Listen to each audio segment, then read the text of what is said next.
pour vous. RMC s'engage pour vous avec Amélie Rosic. Bonjour Amélie. Bonjour Apolline. Amélie, vous nous parlez ce matin des difficultés rencontrées par les malades du Covid long. Oui, c'est Mona qui nous a écrit à l'adresse rmcpourvous@rmc.fr. Elle est aide-soignante à l'hôpital. Elle était en première ligne face à l'épidémie de Covid en mars 2020. Infectée par le virus sur son lieu de travail, sa vie a basculé. Fatigue intense, douleurs musculaires, maux de tête. Elle enchaîne les arrêts maladie depuis 3 ans. Les médecins lui ont diagnostiqué un Covid longue durée. Elle est déclarée travailleuse handicapée à 20%, mais le conseil médical de son département a refusé de la reconnaître en maladie professionnelle. L'injustice, c'est que moi, on me demande d'y aller, j'y vais, sans protection, et j'y fonce. Et aujourd'hui, je ne pense pas faire l'aumône, je ne supplie pas, je demande juste que mon état de santé soit juste reconnu par rapport à la bataille qu'on a menée ensemble. Enfin, j'étais présente lors de la bataille, et là, il y a des séquelles. Je demande juste qu'elles soient réparées, ou entendues, du moins. Et pour Mona, c'est la double peine aujourd'hui. Son état de santé ne lui permet plus de travailler comme avant. Elle a dû changer de service notamment.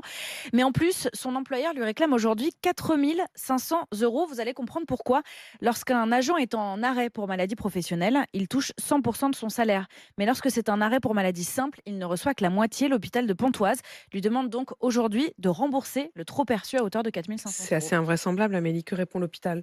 La direction nous dit qu'elle applique tout simplement les règles et précise que Mona peut demander au Trésor public un étalement de sa dette. C'est ce qu'elle a fait parce qu'avec ses 1 980 € de salaire mensuel, elle ne peut pas rembourser tout d'un coup. Elle va devoir rembourser 250 € chaque mois pendant les 18 prochains mois. Une situation injuste et pourtant courante selon les 2 principales associations de malades du Covid long que nous avons contactées.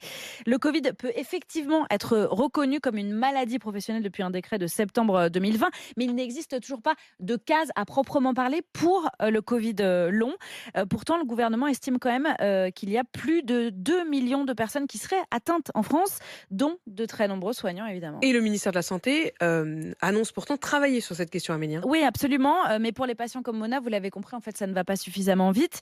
Pour le gouvernement, il n'y a pas assez d'informations à ce jour pour caractériser et classer le Covid long, alors qu'il est reconnu par l'Organisation mondiale de la santé comme maladie à part entière. Une loi de janvier 2022 devait permettre justement de créer un référencement, une plateforme pour référencer précisément les cas et mieux prendre en charge les malades, mais on attend toujours le décret d'application prévu a priori pour le mois de juin. En attendant, le ministère de la Santé nous rappelle qu'en cas de refus de reconnaissance en maladie professionnelle, il existe bien un recours, mais tout le monde ne le sait pas. Un comité spécialement créé pour les cas particuliers qui peut être saisi.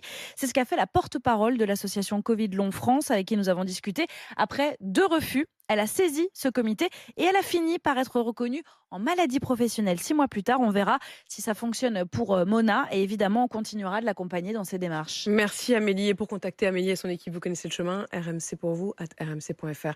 Il est 7h12. À suivre dans Apolline Matin.